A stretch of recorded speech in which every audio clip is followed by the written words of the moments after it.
या देवी सर्वभूतेषु शक्तिरूपेण संस्थिता नमस्तस्यै नमस्तस्यै नमस्तस्यै नमो नमः। दुष्टों का संहार करने वाली माँ दुर्गा के आह्वान के लिए इस मंत्र का जाप करते हुए मैं सभी दर्शकों को नमस्कार करता हूँ। दोस्तों, कल से नवरात्रि का पावन पर्व प्रारंभ हो रहा है। अच्छे दिनों का प्रारंभ हो रहा है। इन दिनों में सभी काम शुभ होंगे ऐसा माना जाता है और सभी लोग अपने नए उपक्रम इस समय में प्रारंभ करते हैं। तो नवरात्रि का ये पावन पर्व आप सबके लिए अति मंगलमय हो, इस कामना के साथ मैं आज आपको देवी माँ के 9 रूपों के बारे में बताऊंगा। नवरात्रि के 9 दिनों में देवी माँ के अलग अलग रूप माने जाते हैं। नव दुर्गा या नवरात्रि 9 दिन का त्यौहार होता है, जैसा आपको मालूम है, और प्रतिदिन माता आदि शक्ति के विभिन्न रूपों को समर्पित रहता है। और इस समय में माँ दुर्गा की पूजा करके और नवग्रहों की पूजा करके आने वाली बाधाओं को दूर करने का प्रयास किया जाता है।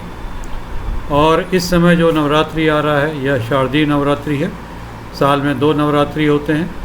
एक नवरात्रि अप्रैल माह में आता है जिसको कि चैत्र नवरात्रि बोलते हैं।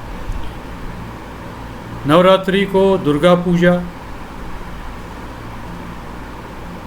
महानवरात्रि, राम नवरात्रि, इन सब नामों से भी जाना जाता है। और यह 9 दिनों का उत्सव है। सभी 9 दिन माँ आदिशक्ति के विभिन्न रूपों को समर्पित किए गए हैं। तो दोस्तों, पहला दिन कल पड़ रहा है 17 अक्टूबर 2020। इस दिन हम लोग मंत्र का जाप करेंगे। या देवी सर्वभूतेषु माँ शैलपुत्री रूपेण संस्थिता नमस्तस्यै नमस्तस्यै नमस्तस्यै नमो नमः। तो प्रथम दिन जो देवी माँ का रूप होता है वह शैलपुत्री का रूप होता है।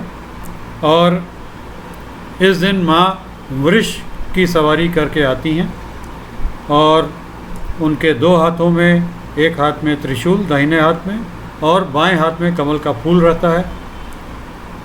और माँ का स्वरूप अत्यंत मधुर और आशीर्वाद देने वाला रहता है। इसके बाद साथियों, अगला दिन 18 अक्टूबर देवी का रूप ब्रह्मचारिणी का रहता है। इस दिन हम मंत्र का पाठ करके देवी माँ की उपासना प्रारंभ करते हैं। या देवी सर्वभूतेषु माँ ब्रह्मचारिणी रूपेण संस्थिता नमस्तस्यै नमस्तस्यै नमस्तस्यै नमो नमः। इस दिन माता पैदल पैरों पर चलकर आती हैं। आप यदि अच्छी तरह से उपासना करेंगे तो आपके द्वार स्वयं पैरों से चलकर माँ का आगमन होगा। और इस दिन माँ के 2 हाथ रहते हैं और दाहिने हाथ में जाप माला रहती है और बाएं हाथ में कमंडल रहता है। इसके बाद साथियों 19 अक्टूबर को नवरात्रि का तीसरा दिन आएगा। नवरात्रि के तीसरे दिन माँ चंद्रघंटा का आगमन होता है। इस दिन हम माँ की उपासना या देवी सर्वभूतेषु माँ चंद्रघंटा रूपेण संस्थिता नमस्तस्यै नमस्तस्यै नमस्तस्यै नमो नमः इस मंत्र के उच्चारण के साथ करते हैं। इस दिन माँ टाइग्रेस बाघिन की सवारी पर आती हैं और इस दिन माँ के 10 हाथ रहते हैं और माता के 4 दाहिने हाथ रहते हैं। उनमें वो त्रिशूल, गदा, तलवार और कमंडल लेकर आती हैं। और दाहिना हाथ 5वां जो रहता है वो वरदान की मुद्रा में रखती हैं माँ, सबको वरदान देती हैं। और बाएं हाथ में माँ कमल का फूल, तीर, धनुष और जाप माला रखती हैं। और बाएं तरफ जो उनका 5वां हाथ रहता है वो अभय मुद्रा में रहता है। इसके बाद साथियों अगला दिन 20 अक्टूबर माँ कुष्मांडा के रूप में देवी आती हैं।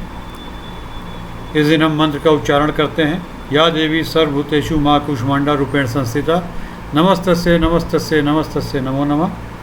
इस मंत्र का जाप करके हम देवी की आराधना करते हैं। और इस दिन देवी की सवारी शेरनी होती है, लॉयनेस। देवी शेरनी की सवारी करके आती हैं इस दिन। और इस दिन देवी के 8 हाथों में, दाहिने हाथों में कमंडल, धनुष, बाजरा और कमल रहता है, और बाएं हाथ में अमृत कलश, जाप माला, गदा और चक्र रहता है। इसके बाद दोस्तों 5वां दिन नवरात्रि का 21 अक्टूबर को आएगा। उस दिन माँ स्कंद माता का आगमन होता है। माँ स्कंद माता के आगमन के लिए हम अपनी आराधना प्रारंभ करते हैं। या देवी सर्वभूतेषु माँ स्कंद माता रूपेण संस्थिता, नमस्तस्ये नमस्तस्ये नमस्तस्ये नमो नमः। इस दिन माँ का आगमन शेर के ऊपर होता है। एक क्रोधित शेर की सवारी करते हुए माता आती हैं और उनके 4 हाथों में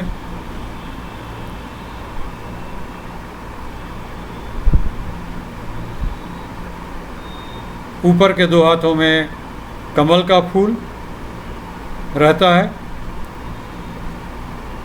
और एक हाथ में बाल मुरुगन और एक हाथ अभय मुद्रा में रहता है। तो ये रूप लेकर देवी हमारे घर आती हैं इस दिन। यदि हम सही मन से प्रार्थना करें तो देवी का आगमन होगा। और इसके बाद छठा दिन मित्रों 22 अक्टूबर को पड़ेगा। 22 अक्टूबर को माँ का जो रूप है उसको माँ कात्यायनी बोलते हैं। और इस दिन हम मंत्र का जाप करके देवी को आराधना करेंगे। या देवी सर्वभूतेषु माँ कात्यायनी रूपेण संस्थिता, नमस्तस्ये नमस्तस्ये नमस्तस्ये नमो नमः। इस दिन माता एक वैभवशाली शेर की सवारी करते हुए आते हैं। जो शेर अत्यंत वैभव रूप धारण किए रहता है उसकी सवारी करके माता आती हैं। और उनके 4 हाथों में, बाएं हाथ में एक में कमल का फूल और एक में तलवार, और दाहिने 2 हाथों में एक अभय मुद्रा और एक वरदान मुद्रा में रहते हैं। तो ये रूप देवी का रहता है माता कात्यायनी के रूप में। इसके बाद दोस्तों 7वां दिन नवरात्र का 23 अक्टूबर को पड़ेगा। इस दिन माता कालरात्रि का आगमन होता है। इस दिन हम अपने पूजा की शुरुआत, पूजा का प्रारंभ माँ के मंत्र से करेंगे। या देवी सर्वभूतेषु माँ कालरात्रि रूपेण संस्थिता, नमस्तस्ये नमस्तस्ये नमस्तस्ये नमो नमः। और इस दिन देवी को हम शुभंकरकारी देवी भी बोलते हैं। और इस दिन ये गधे का सवारी करते हुए आती हैं और इनके 4 हाथ रहते हैं। दाहिने हाथ में अभय मुद्रा और वरदान मुद्रा रहती है और बाएं हाथ में तलवार और एक लोहे का कांटा लिए रहती है। तो ये 7वां दिन हो गया। उसके बाद 8वां दिन माँ महागौरी का आगमन होता है। 24 अक्टूबर को माँ महागौरी का आगमन होगा। उस दिन हम उनका आह्वान करेंगे यह मंत्र पढ़कर। या देवी सर्वभूतेषु माँ महागौरी रूपेण संस्थिता, नमस्तस्ये नमस्तस्ये नमस्तस्ये नमो नमः। और इस दिन भी माँ बुल या वृष की सवारी करते हुए आती हैं। 4 हाथ धारण किए रहती हैं और दाहिने हाथ में एक में त्रिशूल और एक अभय मुद्रा में रहता है और बाएं हाथ में एक में डमरू और एक वरदान मुद्रा में रहता है। इस प्रकार माँ महागौरी की हम पूजा करते हैं। और उसके बाद मित्रों आखिरी दिन, अंतिम दिन जो नवरात्र का है वो 25 अक्टूबर को 9वां दिन पड़ेगा, जिस दिन माँ सिद्धिदात्री का आगमन होता है। तो हम देवी का आह्वान इस मंत्र के साथ करेंगे। या देवी सर्वभूतेषु माँ सिद्धिदात्री रूपेण संस्थिता, नमस्तस्ये नमस्तस्ये नमस्तस्ये नमो नमः। इस दिन भी माता शेर की सवारी करते हुए आती हैं और उनके 4 हाथ रहते हैं, जिसमें बाएं हाथ में कमल का फूल और शंख रहते हैं और दाहिने हाथ में गदा और चक्र रहते हैं। तो इस प्रकार हमारी नवरात्रि की पूजा संपन्न होती है। और ऐसा मानते हैं कि हम यदि सच्चे मन से देवी का आह्वान करेंगे तो हमारे सभी दिन अच्छे रहेंगे, देवी माँ की कृपा बनी रहेगी और हमारे सभी कार्य सफलतापूर्वक संपन्न होंगे। मित्रों, देवी के 9 रूपों में 9 दिनों में अलग अलग मंदिरों में इनकी पूजा की जाती है। विशेष रूप से वाराणसी में जो देवी की पूजा की जाती है उसका मैं आपको एक वीडियो दिखाऊंगा। इसमें जो देवी के मंदिर हैं, 9 दिनों में 9 मंदिर हैं, उनमें भक्तगण जाते हैं और पूजा करते हैं, वह मैं आपको यहाँ पे दिखाऊंगा। धैर्य रखें, अभी ये प्रारंभ होने वाला है वीडियो।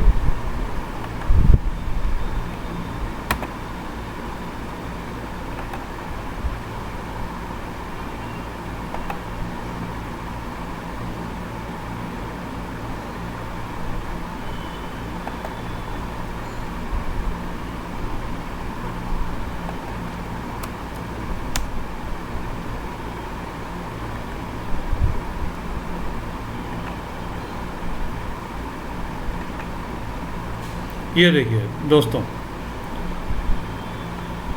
प्रथम दिन माँ शैलपुत्री का मंदिर, वहाँ दर्शन करते हैं। द्वितीय दिन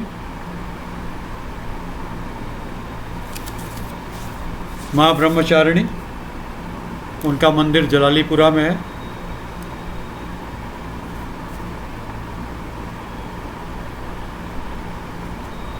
तीसरे दिन माँ चंद्रघंटा,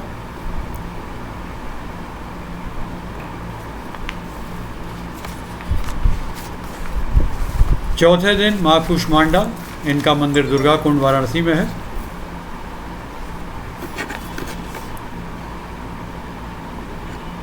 पांचवा दिन माँ स्कंद माता टेम्पल, ये जैतपुरा वाराणसी में है।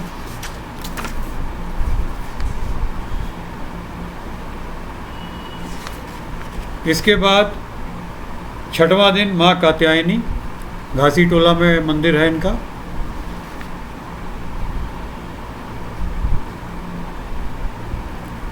इसके बाद सातवां दिन माँ कालरात्रि, कालिका गली में इनका मंदिर है, यहाँ पर दर्शनार्थी दर्शन करने जाते हैं दुर्गा माता की पूजा करने हेतु। और आठवां दिन माँ महागौरी का मंदिर, ये भी दुर्गा कुंड में है।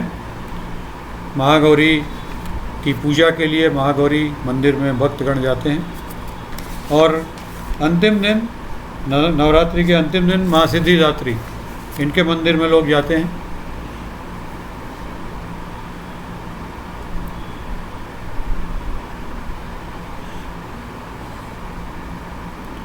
तो इस प्रकार नवरात्रि की पूजा संपन्न होती है दोस्तों। मैं देवी माँ से प्रार्थना करता हूँ कि आप सबके दिन शुभ हो, सफल हो, आपके कार्य पूर्ण हो। और ये प्रेजेंटेशन बनाने के लिए मैं अपने मित्र चंद्रकांत चटर्जी को भी धन्यवाद देता हूँ। उन्होंने इसके लिए विवरण उपलब्ध कराए। और मैं आप सबको जिन्होंने इस वीडियो को देखा, धन्यवाद देता हूँ देखने के लिए। यदि ये वीडियो आपको पसंद आया तो इसको लाइक करें और शेयर करें, अपने सभी जानने वाले लोगों, परिचितों में शेयर करें, अपने ग्रुप्स में शेयर करें। और मेरे YouTube चैनल को सब्सक्राइब करें और अपने सभी परिचितों को मेरा YouTube चैनल सब्सक्राइब करने के लिए प्रेरित करें। इन्हीं शब्दों के साथ धन्यवाद। अगले वीडियो के साथ मैं जल्द ही आपके बीच उपस्थित होऊंगा। नमस्ते।